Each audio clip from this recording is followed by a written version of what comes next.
Hello दोस्तों, नमस्कार। मेरा नाम है टिंकू और आप लोगों का स्वागत है हमारे चैनल दुनिया क्राइम की कहानी में। आज हम आपके सामने एक ऐसी कहानी लेके आए हैं जिसको सुनकर आपके भी रोंगटे खड़े हो जाएंगे। जी हाँ दोस्तों, आज की कहानी एक ऐसी दोस्ती को बयां करेगी जिसमें विश्वास है और फिर उसी विश्वास का सरेआम कत्ल कर दिया जाता है। तो चलिए शुरू करते हैं आज की अपनी कहानी को और देखते हैं क्या है इस पूरी कहानी का मेन मकसद। तो उससे पहले अगर आप हमारे चैनल पर नए हैं तो चैनल को सब्सक्राइब करना।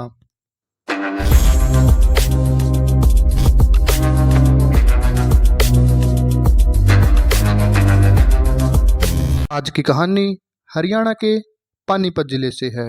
ये घटना 2017 में घटित हुई थी। जब ये घटना घटित हुई उस समय जिन लोगों ने भी इस घटना के बारे में सुना वो सभी दंग रह गए और आप भी इस पूरी कहानी को सुनने के बाद दंग रह जाओगे कि क्या कोई इंसान अपने मकसद के लिए एक हंसते हुए परिवार की खूबसूरत लड़की को तेजाब डालकर मार देता है। तो क्या है पूरी कहानी, सिलसिलेवार तरीके से शुरू करते हैं। बने रहिए आज की कहानी में। हर इंसान अपना बेहतर भविष्य संवारने के लिए अच्छी पढ़ाई करता है और अच्छे कॉलेज में एडमिशन लेता है। इसी सिलसिले में एक ज्योति नाम की लड़की पानीपत जिले के आर्या कॉलेज में एडमिशन लेती है। ये बीए की स्टूडेंट थी। जब इसने कॉलेज में एडमिशन लिया तब इसकी दोस्ती एक सिमरन नाम की लड़की से हो जाती है, जिसका मकसद आगे आपको पता लगेगा कि ज्योति ने सिमरन से दोस्ती क्यों की। जैसे जैसे समय बीता वैसे वैसे इनकी दोस्ती गहरी होती जाती है और टाइम बीतने के बाद ये फाइनल ईयर में आ जाती है। लेकिन इनकी ज़िंदगी में कुछ ऐसा हुआ जिसकी कल्पना सिमरन ने कभी भी नहीं की हुई थी। 5 सितंबर 2017 को पानीपत के चिट्टी रोड के पास गौशाला मंदिर में एक जली हुई लाश पड़ी हुई थी। जब लोगों ने इस लाश को देखा फौरन ही पुलिस के पास फ़ोन किया। फ़ोन करने के बाद पुलिस मौके वारदात पे पहुंचती है और उस लाश को देखा जाता है। देखने पर मालूम होता है उस लाश का पूरा शरीर एकदम ठीक था, लेकिन चेहरा बुरी तरह से जला हुआ था, जिसकी वजह से पुलिस उसकी लाश को पहचान नहीं कर पाई और आसपास तलाश करने के बाद पुलिस को लाश के पास एक मोबाइल फ़ोन, आधार कार्ड और एक कॉलेज की आईडी कार्ड मिल जाती है। इन सभी को देखने के बाद उसका नाम ज्योति था और वो आर्या कॉलेज के बीए फाइनल ईयर की स्टूडेंट थी।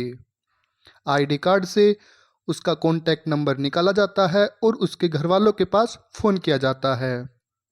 फ़ोन करने के बाद मौके वारदात पे घर वाले पहुंचते हैं और उसकी पहचान करवाई जाती है। घर वालों ने भी उस लाश की पहचान ज्योति के रूप में होती है। फिर ज्योति की डेड बॉडी को पोस्टमार्टम के लिए भेज दिया जाता है और जैसे ही पोस्टमार्टम हुआ ज्योति के परिवार वालों ने उस जली हुई लाश को अंतिम संस्कार कर दिया गया। अब पुलिस इस उधेड़बुन में लगी हुई थी कि आखिरकार ज्योति का मर्डर कौन कर सकता है और करने के पीछे क्या वजह रही होगी। इसी के साथ में पुलिस अपनी कार्रवाई को आगे बढ़ाती है और उधर सिमरन 5 सितंबर से ही घर से लापता थी और सिमरन के पिता लगातार सिमरन के दोस्तों को और अपने पहचान के लोगों से लगातार फ़ोन पर बात कर रहे थे और उनसे पूछ रहे थे कि आखिरकार हमारी बेटी सिमरन क्या आपके पास आई हुई है। लेकिन किसी के पास भी सिमरन का कोई अता पता नहीं था, जिसकी वजह से सिमरन के पिता की चिंता बढ़ने लगती है। सिमरन को ढूंढते ढूंढते पिता को ज्योति के बारे में मालूम होता है और ज्योति की जिस तरह से डेड बॉडी मिली उससे सिमरन के पिता की चिंता बढ़ने लगती है। सिमरन के पिता की चिंता बढ़नी लाजमी भी थी, क्योंकि सिमरन जो थी वो एक 19 साल की खूबसूरत लड़की थी और पिता को जब 10 से 12 घंटे घर से लापता होने के बाद सिमरन के पिता के दिमाग में बुरे बुरे ख्याल आ रहे थे। उधर पुलिस ज्योति के केस को आगे बढ़ा रही थी और ज्योति के परिवार वालों से उसके दोस्तों के बारे में और उसके रिश्तेदार वालों के बारे में पूछा जाता है तो ज्योति के घर वालों ने सिमरन का नाम बताया। फिर पुलिस सिमरन के घर पे पहुंचती है और सिमरन के पिता से सिमरन का पता पूछती है कि आखिरकार सिमरन कहाँ है। लेकिन सिमरन के पिता पहले से ही सिमरन को लापता होने की वजह से काफ़ी दुखी थे और दुखी होने की वजह से पुलिस के सामने सिमरन के पिता ने पूरी कहानी रख दी कि 5 सितंबर को दोपहर करीब 2 बजे सिमरन हमको ये कहकर घर से निकली थी कि मैं शाम करीब 5 से 7 बजे तक आ जाऊंगी। लेकिन सिमरन दोपहर के बाद घर पर नहीं आती है। उसके दोस्तों से और हमारे रिश्तेदार वालों से काफ़ी पूछने के बाद भी सिमरन का कोई पता नहीं लगता है, जिससे पुलिस को अब शक सिमरन पर होने लगता है। अब जैसे जैसे टाइम बीतता गया वैसे वैसे ये केस और ज़्यादा पेचीदा होने लगा। 2 दिन पुलिस कार्रवाई करने के बाद, पुलिस लगातार ढूंढने के बाद सिमरन के पिता एक बार फिर से पुलिस स्टेशन आते हैं और आने के बाद पुलिस ज्योति मर्डर केस के बारे में डिस्कस कर रही थी, जो कि सिमरन के पिता वहीं पर ही खड़े होकर सुन रहे थे। अब सिमरन ज्योति की फ्रेंड होने की वजह से ज्योति के मर्डर केस की जानकारी सिमरन के पिता को भी बताई जाती है और सिमरन की जली हुई डेड बॉडी की फ़ोटो सिमरन के पिता को दिखाई जाती है। अब देखते ही सिमरन के पिता की आंखें बड़ी हो जाती हैं और उसकी आंखों से पानी निकलने लगता है, जिसको देखकर पुलिस भी अचंभित हो जाते हैं कि आखिरकार ये इंसान कर क्या रहा है। फिर पुलिस से रहा नहीं गया, फिर सिमरन के पिता से इस बारे में पूछताछ की जाती है। जो सिमरन के पिता ने बताया उसको सुनकर पुलिस के कान खड़े हो जाते हैं। सिमरन के पिता ने बताया, ये जली हुई लड़की मेरी बेटी सिमरन है। इतना सुनकर पुलिस भी अचंभित रह जाती है कि आखिरकार ये इंसान क्या बोल रहा है। लेकिन पुलिस को अभी भी शक था कि ये इंसान झूठ बोल रहा है। लेकिन उसकी पहचान करने के लिए सिमरन के पिता ने बताया कि सिमरन का कान कटा हुआ था और इस डेड बॉडी में भी जिस लड़की की लाश मिली थी उसका भी कान कटा हुआ था। पहचान के लिए सिमरन के पिता ने सिमरन की पहले की फ़ोटो पुलिस को दिखाई और जली हुई डेड बॉडी की फ़ोटो से मैच की गई और दोनों फ़ोटो मैच हो जाती है। अब पुलिस को ये तो कन्फर्म हो चुका था कि जो जली हुई लड़की की लाश थी वो ज्योति की ना होकर सिमरन की थी। लेकिन अब पुलिस के सामने ये समस्या खड़ी हो जाती है कि आखिरकार जब मरने वाली लड़की सिमरन है तो ज्योति कहाँ होगी। इतना सुनकर पुलिस भी अब इस तफ्तीश को बड़ी तेज़ी से आगे बढ़ाती है और अपनी कार्रवाई कड़ी तरीके से शुरू करती है। अब जैसे जैसे समय बीत रहा था वैसे वैसे ये खबर पूरे हरियाणा में आग की तरह फैल चुकी थी, क्योंकि सभी न्यूज़पेपर और न्यूज़ चैनलों पर यह खबर चलने लगी थी कि 2 लड़की एक अजीब तरीके से गायब हो जाती है, जिसमें से एक लड़की की लाश मंदिर में मिलती है और दूसरी लड़की का कोई अता पता नहीं होता है, जिसकी वजह से पुलिस के ऊपर भी दबाव बढ़ता जाता है और पुलिस इस केस को जल्दी से जल्दी सुलझाकर सोल्व करना चाहती थी। अब सिमरन के और ज्योति के करीबी दोस्तों से पूछताछ की जाती है तो उन्हीं दोस्तों में से एक दोस्त निकल कर आता है और उसने बताया कि अगर आपको सिमरन और ज्योति के बारे में ज़्यादा जानकारी लेनी है तो कृष्णा नाम के लड़के से पूछताछ करनी होगी। इतना सुनकर पुलिस फ़ौरन ही कृष्णा का एड्रेस लेती है और कृष्णा के घर पर पहुंच जाती है। पहुंचने के बाद घर पर कृष्णा के परिवार वाले थे, लेकिन कृष्णा का कोई भी पता नहीं था। पूछने पर पता चला कृष्णा 5 सितंबर से ही घर से लापता है, जिसकी सूचना पुलिस को कृष्णा के परिवार वालों से नहीं मिलती है और ना ही कृष्णा के परिवार वालों ने इसकी गुमशुदगी की रिपोर्ट पुलिस में दर्ज करवाई। आसपास पड़ोस से पूछने के बाद एक मंजित नाम का लड़का सामने आता है और उसने बताया कि 5 सितंबर को दोपहर करीब 2 बजे कृष्णा का मेरे फ़ोन पर फ़ोन आता है और मेरे को गौशाला मंदिर में मिलने के लिए बुलाता है, लेकिन मुझे काम होने की वजह से मैं नहीं आ पाता हूँ और मैं शाम करीब 5 बजे पहुँचता हूँ। जब मैंने मंदिर में जाकर देखा तो मंदिर पर ताला लगा हुआ था और कृष्णा वहाँ पर नहीं मिलता है। इतना देखने के बाद मैंने कृष्णा के नंबर पर फ़ोन किया, लेकिन फ़ोन जो था वो स्विच ऑफ आ रहा था। इतना देखने के बाद मैं फिर मंदिर से अपने घर की ओर आ जाता हूँ।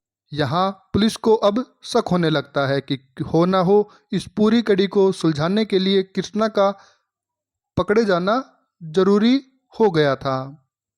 फिर वह कृष्णा की तलाश शुरू करती है और कृष्णा के दोस्तों से और उसके परिवार वालों से कड़ी पूछताछ की जाती है और उसी पूछताछ में एक सूचना पुलिस को हाथ लग जाती है कि अगर कृष्णा को पकड़ना है तो आपको एक शिमला के होटल में जाना पड़ेगा। इतना सुनकर पुलिस फौरन ही एक टीम तैयार करती है और शिमला के लिए रवाना करती है। फिर वह उसी होटल में पहुंचती है जहां पर कृष्णा ठहरा हुआ था।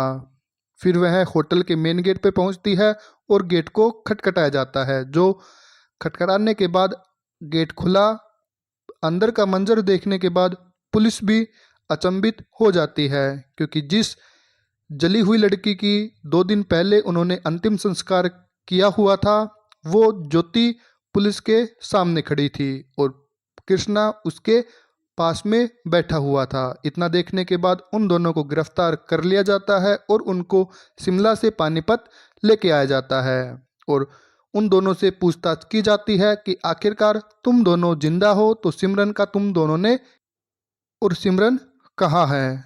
इतना सुनकर कृष्णा ने जो बताया उसको सुनकर आप भी अपने कानों पर यकीन नहीं कर पाओगे कि क्या कोई इंसान इस हद तक भी जा सकता है। कृष्णा ने एक एक बात पुलिस को शुरू से बताना स्टार्ट किया।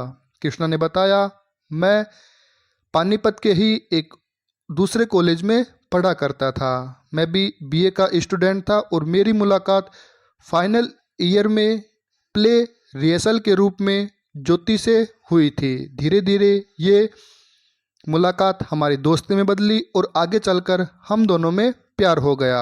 अब प्यार इतना हुआ, हम दोनों शादी करना चाहते थे, लेकिन हमारी कास्ट अलग होने की वजह से हमारे परिवार वाले इस बात को मानने के लिए राजी नहीं थे। लेकिन फिर भी हम दोनों ने इस रिश्ते की खबर अपने अपने परिवार वालों को बताई, जो कि दोनों परिवार वालों ने इस रिश्ते का विरोध किया। लेकिन हमें एक दूसरे को अपना जीवन साथी मान चुके थे और हमें पूरी जिंदगी एक साथ बितानी थी।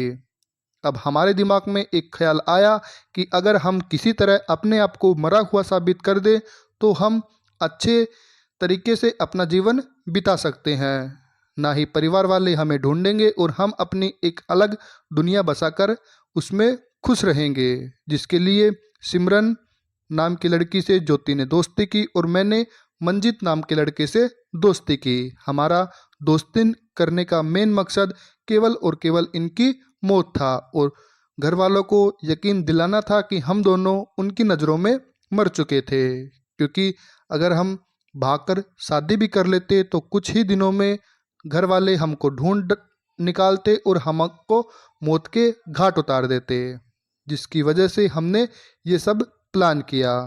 सिमरन ज्योति की हम उम्र थी, हाइट और शरीर सिमरन से मेल खाता था और मंजित का भी मेरी हम उम्र था और उसकी भी हाइट और शरीर मेरे से मेल खाता था। धीरे धीरे हमने इस प्लान को शुरू किया और 5 सितंबर 2017 को ज्योति ने सिमरन को फ़ोन करके बुलाया और मैंने मंजित को फ़ोन करके गौशाला मंदिर में आने के लिए बुलाया। लेकिन मंजित को कुछ काम होने की वजह से वह टाइम पर नहीं आया और सिमरन टाइम पर पहुंच जाती है। फिर ज्योति ने अपने पास में लाई हुई कोल्ड ड्रिंक में बेहोशी की दवाई मिलाई और उसको सिमरन को दे दिया। सिमरन ने जैसे ही कोल्ड ड्रिंक को पिया वह बेहोश होकर गिर जाती है और फिर हम दोनों ने उसका गला घोंटकर मार डाला।